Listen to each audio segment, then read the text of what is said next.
Hello, everybody, and welcome to Your Social Media Sherpa, where I guide you on how to get clarity and accountability doing your own marketing. And sometimes that means bringing on a little bit of help. And there's just so many choices from, you hire your freelancer neighbor down the street, or you hire an intern, or you hire a social media marketing agency, or you get a social media coach, or maybe you just pawn it off on your assistant. There's a lot of choices here, and there's pros and cons for each of them, and I don't want you to go into the wrong service with the wrong expectations. I want you to be clear and understanding about what option is right for you. So I see with so many of my clients that they are lost and confused about what marketing resource they have, because on one side they have an agency that's like, hey, you should buy our services. And maybe there's a freelancer that's like, oh, I'm nice, you like me, maybe you should buy my services. And there's all these kind of like voices coming in, but nobody's really making it super obvious how what they're going to do is going to bring them business, because the business owner brain and the marketer brain do not speak the same language. And that is the biggest problem I see with so many business owners. And because you're dealing with marketing companies, there's a very good chance that they are good marketers themselves. And really, when I'm saying this, I'm talking about agencies. Agencies are big companies filled with brilliant, talented people who understand the world of marketing better than anybody. But the reality is, they have sales teams that can go out there and put their best face forward and be like, we're amazing, we're great, and then get you to sign on the dotted line on whatever fantasy that they've sold you on. Some of them are very reliable, and some of them, their job is to close you, and then they have some people that will do a basic version of the service that is satisfactory enough. The thing you want to look at really closely is, how do you compare to the rest of their clients? Now, why does this matter for you? Is that if you're a big agency and you're one of their smaller clients, they're going to put their best talent towards the bigger customers that are paying them the big bucks. So you want to find out, are you a typical customer for them? Are you a big customer for them? Are you a small customer for them? But I will say, again, an agency is amazing because they know everything there is to know about marketing. They will do all the deadlines. They will keep on track. They will know all the most modern technology. They will have all the data tools, right? It is an amazing, amazing thing to have. They are well up to date with marketing knowledge. And so we just spoke about agencies and the pros and the cons of agencies. One thing that when I look at the next topic, which is an in-house staff, this is where an in-house staff versus agency differs significantly. As an agency has no relationship to your product, your brand, your industry. They don't know that story, and they don't care about that in particular. They're there to do something specific, which is your marketing. But when you have someone who is an in-house person working for you, they do get to build that love and understanding of that company, and they're there really for the long term. Agencies can come and go, but when it comes to in-house, that person is committed to your company and your mission. The other thing that's great about a full house person is that they work on a set schedule. So you could have them working for you 40 hours a week, and they're available. If you have a question, they are there at your disposal, right? With an agency, there's probably 5 people that are going to work on your account. You're probably not going to reach one of them. And ideally you won't. You'll have a project manager to do it. But with a person, there's a lot less room for any weird communication. You have just one person to talk to. In a similar front to what having an in-house staff is like, there's also something called admin support. So this is like getting like a virtual assistant, or maybe even an assistant that works in your office for part-time. Those people do exist, but here's the biggest thing with these people. If you don't know what the specific marketing task is that you want them to do, you're not going to get the benefit out of it. The admin support is there to do a specific task. So it's like, hey, can you write this up and add it to our newsletter template that already exists? Absolutely, I can do that. Can you share this picture on our Facebook? Yeah, push some buttons and they shared it. They will get the job done. But oftentimes they're really good at being organized and optimized, but not necessarily there to be your social media expert. But what's really nice about these people is that they can do more than one thing. So if you only have room to hire one more person on a regular basis, having some admin support or a VA can be really helpful to get a lot of different stuff done and to get you organized. Here's one that's near and dear to me, the freelancer. Chances are there's somebody in your local network that is a freelancer in some sort of social media. Depending on what kind of business you have, you may have access to many of these or very few of these. There's tons of websites out there, including one that I love called FreeUp. I'll put the link in the comments, where you can hire lots of freelancers from all over the world, and I love it. And there's also Fiverr. I'll put a link to that in the comments as well.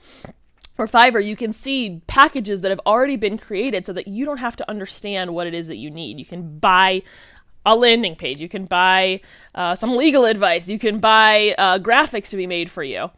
So those are some options that you have with freelancers. But there's, again, like all these other options, there's some pros and cons that you should consider. A lot of what I do is strategy, but with freelancers, I would say some freelancers are not there to give you strategy. They are there to do a task. And again, like I said, similar to the admin, they're there to like do a consistent task. And a lot of social media managers, it is an admin task. It's collecting pictures, collecting images, and putting them together in a beautiful way. But when it comes to your business goals, you have to understand already how marketing works, and you have to know what tasks, again, to give them. Most of them are not necessarily strategists, especially in the lower end. You got to give them some clear direction. Some pros, though, are that they can be super specialized in a platform. So if you're somebody who lives for Instagram, you can find somebody who also lives and breathes Instagram, and that's going to give you a lot of advantages. Other thing that's interesting is that they can be very transparent with pricing. Some of them go by hourly, though I don't always recommend working with someone hourly because the faster they get, the less they get paid, and that sucks. So usually I always say make a package with a freelancer to do a specific task on a regular basis.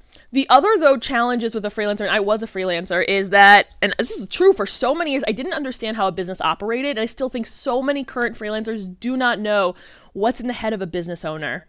There's also the intern. A lot of companies who don't understand social media will just say, hey, 20-year-old intern, go do our social media. And honestly, if they're going to do 0, the intern is going to do more than 0, which is fine.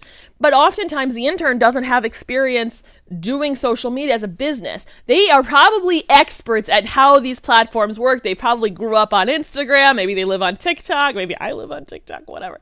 I was an intern at one point, and you know what? The person I worked with, she didn't want to do the things that I was doing. So really, I offloaded stuff for her. And even with my interns now, I'm like, oh yeah, that is really nice. But if you have nothing going on, then yeah, an intern could be great. But oftentimes the intern needs direction. So keep that in mind, that they don't come equipped with how to do it for a business. They come equipped with how to put out information. So keep that in mind if you are considering an intern. It's a great stepping stone into figuring out if you want a social media manager or if you don't want a social media manager. It's a nice little beta test too. There's not really some clear options for you. Again, with the car dealership, who's your big intimidating dude that's going to do the negotiation? There is not that for social media until now. Hi, everybody. I'm your social media Sherpa. The last topic I want to cover is getting a social media consultant, coach, trainer. That is the last thing. So here's what we do. Here's exactly what we do. If you hire one of these bad options, especially if you hire an agency and they make you stake a commitment, it could be thousands of dollars up front for 6 months or something rather. And if they don't do a good job, you're out that money no matter what. And if you didn't pick the right people, that's very, very costly. So how do you actually save money by hiring a social media coach? It stops you from picking the wrong service that's going to cost you more in the long run. Because when you work with a consultant, they will make sure you understand exactly what you're buying into and how that's going to affect your business. What are the pros? What are the cons of the people they're looking for? And who's actually right for them? In my world, in my business, I tend to find that there's golden nuggets within someone's business, whether that be some emails they collected. I had a client who collected emails for so long, but never sent them a single email. And I'm like, these people said they want to give you money. Why aren't you engaging them? Some folks were using SEO and not capturing any emails, right? Those are people that are now leaving into the abyss. So there's golden nuggets within everyone's business that if you don't know to look for them, you won't know if they're valuable. There's a lot of really good things with social media coaches. They save you from guessing. They'll understand the moving parts of your business and your marketing efforts. They can even train your team on how to do stuff. So let's say you do have someone that's in-house. That does not mean that they're going to only stay limited with the skills they have. You can hire a consultant to give them some new knowledge and experience, which is going to help the in-house person advance their career skills. So there's a lot of really good benefits to hiring a social media coach over other services because they can make what you have better and make you feel more empowered about what you're doing in your business. So if you want to be a lot less lost on how to do your marketing and what choices you have to make, find me on yoursocialmediasherpa.com and you will learn quite a few things, and we can even connect and talk about what challenges you're facing in your business. If you're watching this and you're wondering, oh my gosh, what are my options? Again, go to this full-length article at yoursocialmediasherpa.com where I break down everything I shared in this video, the pros and cons of all of these options, and the various price ranges that you can expect when looking into these services. With that, this has been Shaily Hakimian, your social media Sherpa. I'll see you on the web. Bye!